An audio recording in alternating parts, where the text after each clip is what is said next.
Bismillahirrahmanirrahim. Alhamdulillah ve salatu ve selamu ala Resulillah. Бүткүл алам жаратуучу болгон Аллах Таала чексиз мактоолор жана сүйүктүү пайгамбарыбыз Мухаммад Мустафа саллаллаху алейхи вассаламга салам салат дуалар болсун. Урматтуу мусулман бир туугандар, Аллах Таала бизге көптөгөн неамат жакшылыктарын берген. Мына ушул неамат жакшылыктарынын эң улуусу бул ыйман, ислам неаматы. Анткени пайгамбар саллаллаху алейхи вассалам айтат: "Куллу маулудун юладу алал фитра." Ар бир перзент фитраттан, табияттан исламга жатык болуп туруп өлөт. Бирок анын эгерде ата энеси христиан болсо христиан кылат, буддизм болсо буддизм, отпарас болсо отпарас, бутпарас болсо бутпарас болуп тарбиялайт дейт. Бирок табияттан исламга жатык болуп туруп өлөт. Кудай Таалага чексиз мактоолор болсун. Кудай Таала бизге суратпастан өзүбүздү, ата энелерибизди, бабаларыбызды мусулман кылып жаратып, мусулман кылып бизге неаматын берген.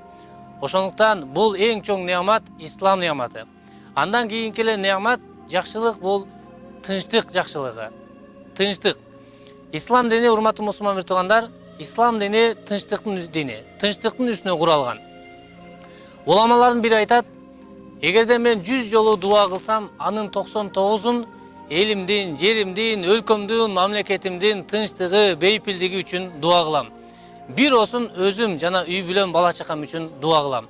Анткени менин үй бүлөмдүн, бала чакамдын тынчтыгы, бейпил жашоосу өлкөмдүн тынчтыгына, бейпилдигине көз каранды" деген экен. Урматтуу мусулман бир туугандар, пайгамбар саллаллаху алейхи вассалам башка хадисинде айтат: "Фитна, бузукулук бул уктап жаткан нерсе. Ал уктап турган нерсе.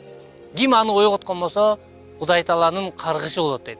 Ошондуктан урматтуу мусулман бир тууган, ислам дини бул тынчтыктын дини, тынчтыктын үстүнө куралган дин. Баарыбыз ошондуктан мына ушул неаматтын кадырына жетели, бартайлы. Анткени пайгамбар саллаллаху алейхи вассалам айтат: "Кадру неамати ба'да завал." Неамат жакшылыктын кадыры баркы ал кеткенде билинет дейт. Ошондуктан мына ушул эң улуу болгон ыйман неаматынан кийинки эле неаматта, жакшылыкта турган бул тынчтык неаматы баарыбызга зарыл, баарыбызга керек. Анткени эгерде тынчтык болбосо, анда өлкө өнүкпөйт.